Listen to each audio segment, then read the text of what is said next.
নমস্কার, আমার নাম ডক্টর মনীশ দে। আমি একজন ব্যথা বিশেষজ্ঞ।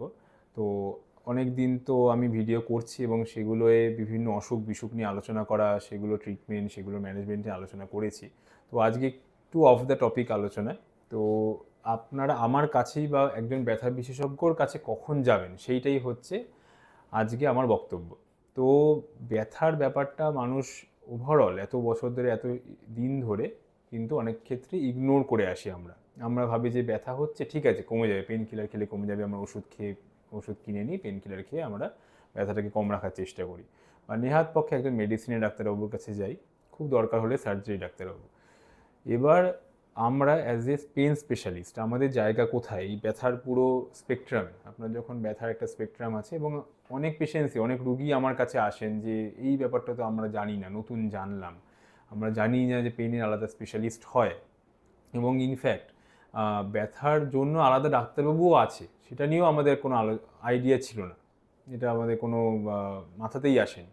সেই ক্ষেত্রে আমার যে বক্তব্য সেটা হচ্ছে, যখনই আপনারা ইনফ্যাক্ট ডাক্তারবাবুদের কাছেও আমরা এটা বলি যে একজন ব্যথা বিশেষজ্ঞ থাকা অবশ্যই দরকার, যে কোনো হসপিটালে হোক, যে কোনো এরিয়াতে হোক।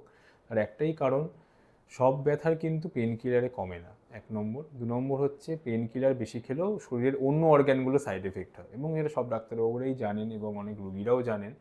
তারপরে যদি কিছু ক্ষেত্রে, যেমন সব ব্যথাই কি আমরা ট্রিটমেন্ট করি? হ্যাঁ, সব ব্যথাই করি, কিন্তু অ্যাকিউট পেন মানে ধরুন পড়ে গেলেন, ফ্র্যাকচার হয়ে গেল, সেই ক্ষেত্রে কিন্তু অর্থোপেডিশিয়ান বা সেই ক্ষেত্রে যারা সার্জেন তাদের কিন্তু রেসপন্সিবিলিটি অনেক বেশি, তাদের দায়িত্ব রয়েছে এবং তারা সেই পার্টিকুলার এরিয়াটা অবশ্যই ট্রিটমেন্ট করবেন। সেখানে আমরাই পাঠিয়ে দিই উইদিন 7 days কেউ যদি আমাদের কাছে ডিরেক্টলি এই ব্যথা নিয়ে আসেন বা ফ্র্যাকচার যদি হয়ে থাকে। কিন্তু যাদের ধরুন 3 মাসের উপরে ব্যথা, 6 মাস ধরে ব্যথায় ভুগছেন, বিভিন্ন সময় পেন কিলার খেয়ে ব্যথা কমছে, আবার ফিরে আসছে, বিভিন্ন ডাক্তারবাবু পরিবর্তন করছেন, চেঞ্জ করছেন, একজন ডাক্তারবাবু ছেড়ে আরেকজন ডাক্তারবাবুর কাছে যাচ্ছেন। আমার যেটা সাজেশন, এবং এটা খুব অনেস্ট সাজেশন, যে অনেক দিন ধরে পেন কিলার খাওয়া বা অনেক ডাক্তারবাবুকে চেঞ্জ করার থেকে একজন ব্যথা বিশেষজ্ঞকে দেখান, যিনি কিনা আপনার ব্যথার ডিরেক্ট উৎসতে গিয়ে পৌঁছাবে। উৎস কী কারণে হচ্ছে, সেটা হাড় থেকে হোক, জয়েন্ট থেকে হোক, নার্ভ, মাংসপেশি, লিগামেন্ট, যা যা শরীরের বিভিন্ন এরিয়া রয়েছে, সেই জায়গাটা আইডেন্টিফাই করবেন, সেইটা শনাক্ত করে সেই অনুযায়ী ট্রিটমেন্টটা করবেন, সেই স্পেসিফাইড ট্রিটমেন্টটা করবেন। সেটা ওষুধ দিয়ে হলে ওষুধ, দরকার হলে ইনজেকশন হলে ইনজেকশন। কিন্তু সেই যে সুযোগটা যে আমরা করে দিই মানুষজনের জন্য, সেই সুযোগটা অনেকে নিতে অনেক দেরি করেন, অনেক সময় বুঝতে পারেন না যে হ্যাঁ কখন যাব। আমরা তো অর্থোপেডিশিয়ানের কাছেই যাই, আমরা তো রিউমাটোলজিস্টের কাছেই যাই। হ্যাঁ অবশ্যই সেক্ষেত্রে যখন আপনাদের মনস্তত্ত্বই একটা আছে মানুষজনের মধ্যে এবং ডাক্তারদের মধ্যে, যে ব্যথা হলে অর্থোপেডিশিয়ান বা নিউরোলজিস্ট বা রিউমাটোলজিস্টের কাছে ইউজুয়ালি যায়, এবং সেটা হচ্ছে একটা ন্যাচারাল টেন্ডেন্সি এবং ইনফ্যাক্ট একটা স্বাভাবিক স্বাভাবিকতা, সেটাকে ব্রেক করতে অবশ্যই বলবো না।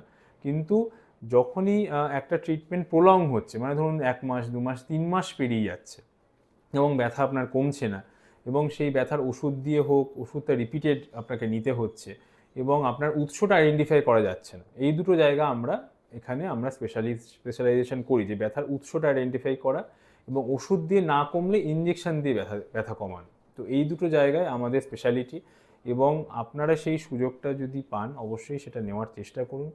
এবং আমি বলবো যে এত পেশেন্টস, এত রুগী আমরা দেখছি, আমিও এত ভিডিও করেছি, আপনাদেরও অনেক প্রশ্ন থাকে, কিছু প্রশ্ন থাকছে কখন আসবো না আসবো এবং কোন সময় আসবো।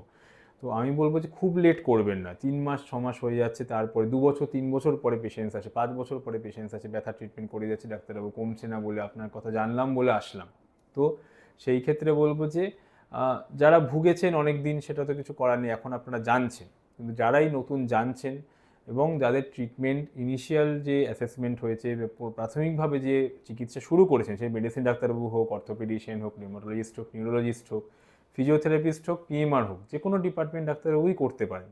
অবশ্যই তারা সেই দিকে দক্ষ এবং তারা সেইভাবে ট্রিটমেন্টটা করছেন, এগিয়ে চলেছেন। কিন্তু ধরুন সেটা একটা টার্মের পরে, মানে ধরুন 2-3 মাস 6 মাস হয়ে যাচ্ছে, তারপরেও সেরকমভাবে কমছে না এবং আপনাকে রিপিটেড ওষুধ খেতে হচ্ছে, এই দুটো জায়গায় কিন্তু আপনারা একটু তখন ভাববেন, একটু আসার চেষ্টা করবেন ব্যথা বিশেষজ্ঞদের কাছে, যারা কিনা আর একটু বেটার ট্রিটমেন্ট অফার করতে পারেন আপনার পেনটাকে কন্ট্রোলে রাখার জন্য।